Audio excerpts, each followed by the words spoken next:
പോലെ കോഴ്സസും ഇവിടെ അവൈലബിൾ ആണ്. നിങ്ങൾക്ക് കൂടുതൽ വിവരങ്ങൾക്ക് അഡ്മിഷൻ എടുക്കാൻ താഴെ കാണുന്ന നമ്പറിലാണ് വിളിച്ചത്. കേരളത്തിന് ഏകദേശം 6ഓളം ബ്രാഞ്ച് ഉണ്ടാ. കൊച്ചി, തൃശ്ശൂർ, പാലക്കാട്, മലപ്പുറം, കാലിക്കറ്റ്, പിന്നെ തിരുവനന്തപുരം, അതുപോലെ തന്നെ കേരളത്തിന്റെ പുറത്ത് ബാംഗ്ലൂർ. ഒന്നും നോക്കില്ല, ഞങ്ങൾ നേരെ പെട്ടെന്ന് വാലോട് നേരെ ക്ലാസ്സിന് ബാക്ക് ബെഞ്ച് പോയിരുന്നു. പെട്ടെന്ന് ഇരുന്നിട്ട് അപ്പൊ കുട്ടിയൊക്കെ ആദ്യം ഒന്നും കത്തിയില്ല, എന്താ ചെയ്യണെന്ന്. കുറച്ച് കഴിഞ്ഞപ്പോ എല്ലാരും കൂടി ഞങ്ങളോട് നോക്കിടും, ഈ തെണ്ടി എന്താ അവിടെ കയറി ഇരിക്കണ പറഞ്ഞാൽ. ഈ തെണ്ടി എന്തിനാ അവിടെ കയറിയിരിക്കണേ? അതാ ഞാനും ആലോചിക്കുന്നത്. പിടിച്ചു മാറ്റവൻ. ഇവിടെ ക്ലാസ് ഉള്ളവരെ ഞങ്ങളെല്ലാരും ഉണ്ടകണ്ടിട്ട് നോക്കണം. ഞാൻ ആ ക്യാപ്പിൽ പപ്സ് ആയിട്ട് കടിച്ചു. അല്ല പിന്നെ എന്തോ അലമ്പുണ്ടാക്കാൻ വന്നിരിക്കുക.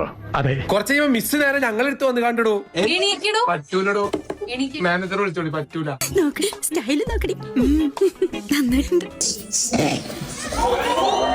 ദൈവമേ, മൂർഖനെയാണല്ലോ ചവിട്ടിയത്. അതിമേലെ ഇനി ഇവിടെ പണിയുമേ ഓടിക്കോ. എന്തൊരിതാത്, എന്തൊരിതത്, ഇങ്ങനുണ്ടൊരിത്, അല്ലെങ്കിൽ തന്നെ ആകെ ഒരു ഇതായിട്ട് ഇരിക്കപ്പെടെ. ഒന്നും നോക്കില്ല, ഞങ്ങൾ നൈസായിട്ടോടെ മുങ്ങാൻ പ്ലാൻ പോണ ഭാഗത്ത് മിസ്സിനൊന്ന് പേടിപ്പിച്ചും ചെയ്യാം. വരി എന്റെ ഡാഡി പറഞ്ഞാലുണ്ടല്ലോ ഒറ്റ പറഞ്ഞു വിടില്ലട്ടാ. അപ്പൊ അടുത്ത ഇൻട്രസ്റ്റ് ബൈ.